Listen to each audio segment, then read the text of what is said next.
guys, welcome back to my channel. It is Shalom. I do videos on pop culture, artists, messy stuff, sometimes deeper topics, and I also review music as well. If you like how that sounds, press the sub button and also press the bell icon so you're notified every single time I post. Give this video a little cheeky like or a little comment, and if you are returning, you know the drill, guys. Come on, you know it's me. But I know you're looking at the title of the thumbnail and the title of this video and you're like, whoa, I'm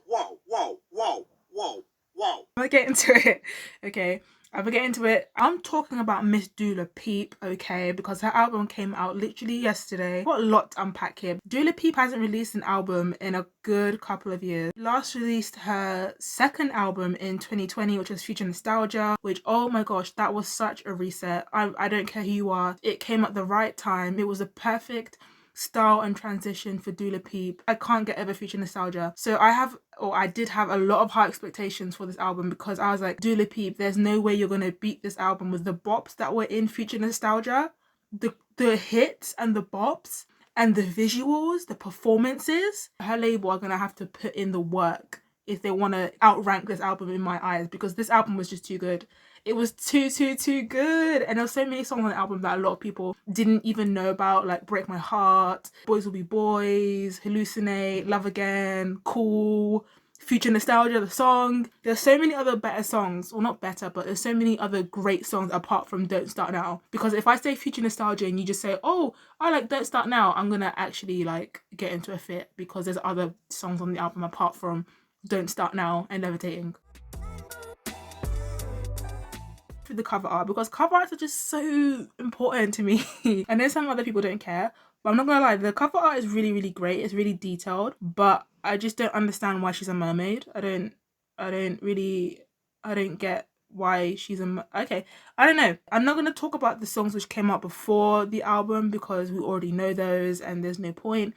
So I'm gonna skip just to the songs which stuck out to me. And if you have a very short attention span, this album is definitely for you, because it's only 36 minutes and 35 seconds and there's only 11 songs, which I think is amazing for an album. For it to be 36 minutes, not even 40 minutes, and 11 songs, that's pretty decent, because I'm normally used to albums being like an hour and 5. Go back to the title of the video, you know, like white girls just making white music and sticking to white music. I know that sounds very wrong, because if we break down like what is white music, you know, we have to like actually break down what that means, because I feel like Dua Lipa at the moment is like one of the only people who is sticking to like white music, if that makes sense. And I'm gonna put it in quotation marks because white music, black music, I feel like that's just such a term that like I feel like we all use it, but we just shouldn't use it in a way, because there shouldn't be a thing like black music and white music. She's one person who's just kind of stuck to making like the white pop girly songs, and I love that. It's just so refreshing to me. I just love that there's not many people who are sticking to like the white pop girly sound. A lot of people, at least anyways now, it's very popular to get a white artist, you know, allow them culturally appropriate normally black culture and stuff like that, make millions, hundreds of thousands of dollars. They're done with that era. They go back to what they were doing before, which is normally white music. Dua hasn't compromised, at least yet. You know, her next album she could be compromising, but she hasn't compromised yet. What You're Doing, that is so, honestly, if Dua Lipa's team don't capitalize on that song and give it radio play or make a challenge or something, if they do not capitalize on that song, that is going to be such a missed opportunity, because that song is a bop. That is a hit. Just feel it. Maybe not now, it might not be a hit now, but it's going to be a hit, because that song is so like funk and retro, and I just love I just love Dua Lipa's, how like her vocals are so deep. They're not as deep as Miley's, but she has very deep vocals. And you know, deep vocals just aren't appreciated in the industry, because everyone's trying to do the whole whistle note thing and the whole Ariana Grande, Mariah Carey thing, which is great. I appreciate them, but it's not whistle notes all the time, you know what I mean? Sometimes when I listen to music, I want something a bit deeper, richer. I just want that contrast, you know. It's not high notes every single day. But that song, if they don't capitalize on that, they're good. Are you dumb or are you stupid? You know what I mean? A lot of the songs are like really upbeat and really happy, but when you actually listen to the lyrics, they're kind of quite sad, heartbreaky. I don't know what Dua Lipa has been through for the past 4 years, but whatever she's been through, you know what I mean? Like, if that's love, I don't want it. Okay, I do not want it. Girl, who hurt you? Like, who hurt you? Like, who hurt our little girl Dula Peep? Let's just come together. Like, who hurt her? Like, was it Bella Hadid's brother? Was it her? Was it him? Was it him? Because we'll just pull up, right, guys? We'll pull up. I didn't really care for French Exit, if I'm going to be really honest. I was just like, it sounds like a chill song, but Illusion is giving me summer vibes. The vibes are just it, you know what I mean? The summer, like, it's definitely giving me like suns out, buns out, summer vibes, all of that. Like, it's definitely going to be playing in my headphones when it gets a little bit hotter in the UK here, because it's a bit iffy wiffy. And then Falling Forever, oh my gosh, Dula Peep's vocals, guys.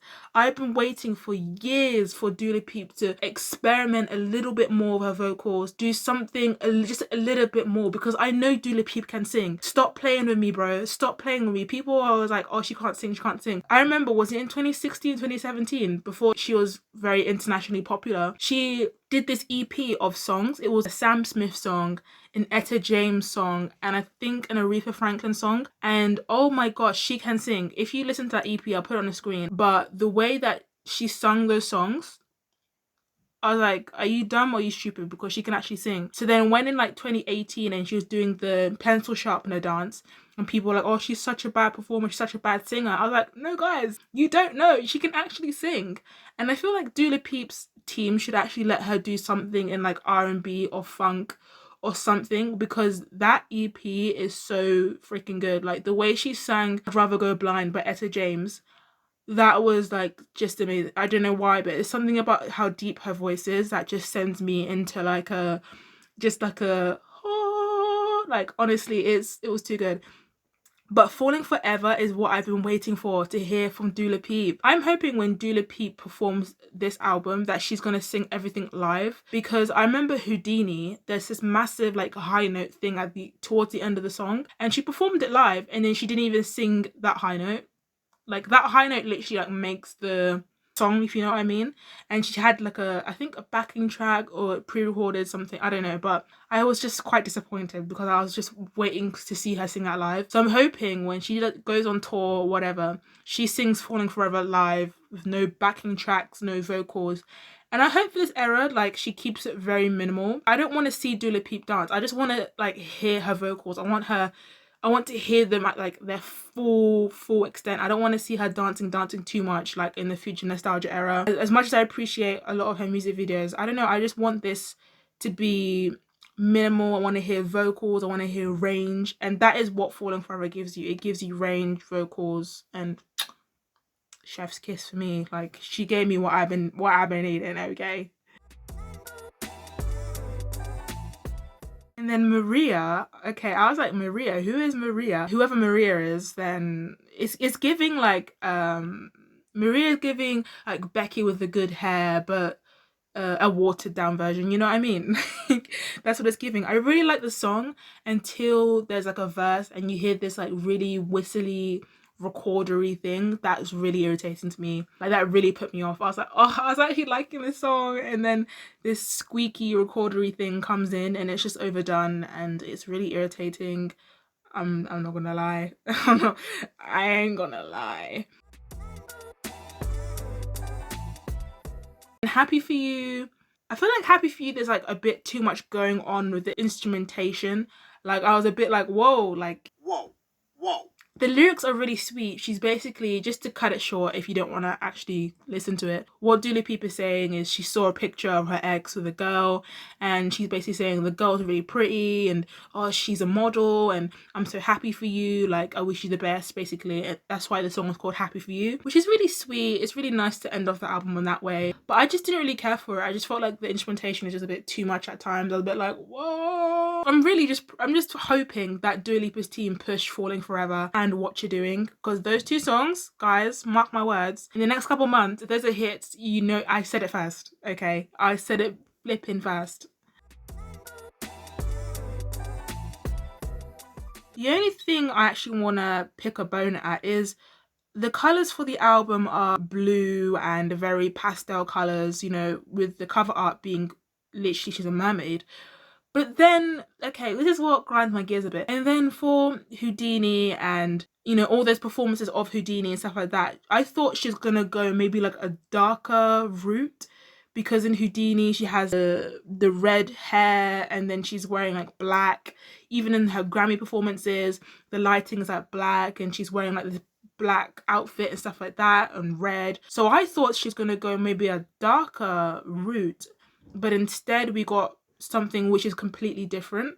I kind of preferred the darker sort of route that she's going with in Houdini and like the red than what the blue and the Radical Optimism sort of thing is, in my opinion. And I'm still really confused about the cover art, but like, you know, hey ho, it's Dua Lipa, she's gonna do what she wants to do. I mean, Dua Peep. Overall, I think it's a decent album, but there are still some potential hits and there are bops in this album. Is it better than Future Nostalgia? We'll have to wait. I want to see how Dua Lipa does this era. I want to see how is she going to go about with the press and all of that, and what she's going to wear and the makeup, the hair. In Future Nostalgia, when she dyed her hair half blonde, and it was half brown, I feel like, I don't know, I just want to see what it's going to be like. And then that's the reason I had a bone to pick, because I don't understand why she dyed her hair red and burgundy only for the actual album cover to be blue and pastel. I'm not gonna lie, this is very different from Future Nostalgia. So if you're expecting something like Future Nostalgia, you probably won't like this album. It's not giving Future Nostalgia whatsoever. It's very different vibe. Even the lyricism, it's very different. It's not the same at all. And plus, if she gave us Future Nostalgia basically like watered down, I was gonna be like kind of a bit unhappy, because although I love Future Nostalgia, if I hear Don't Start Now again, I'm actually gonna like smash my phone, because that's how much I've heard that song. I'm music sick. If I hear Levitating again, I'm gonna smash someone's phone, because it's just too much. So I'm glad she's come back with new music, a new look, something fresh and different, because we really need that right now, okay? We really do need that. To compare them, I feel like that would be unfair though, because they're just so different. The sounds for Future Nostalgia and Radical Optimism, they're just so different. I feel like I can't even compare. But like I said, Dua Peep, actually, she is performing at SNL today. Well, American timing, yeah. So by the time this video comes out, I think she should have performed, or it's going to be before. I don't know, the American timing, I don't know, girl. But she's performing, so I do want to see that, and I'll give my 2 cents to see what song she's performing and what she's doing, because I'm really interested in that. But let's just hope she doesn't, you know, get some copywriting issues and she's not gonna get sued again. But that is it, guys. Hopefully you like this video.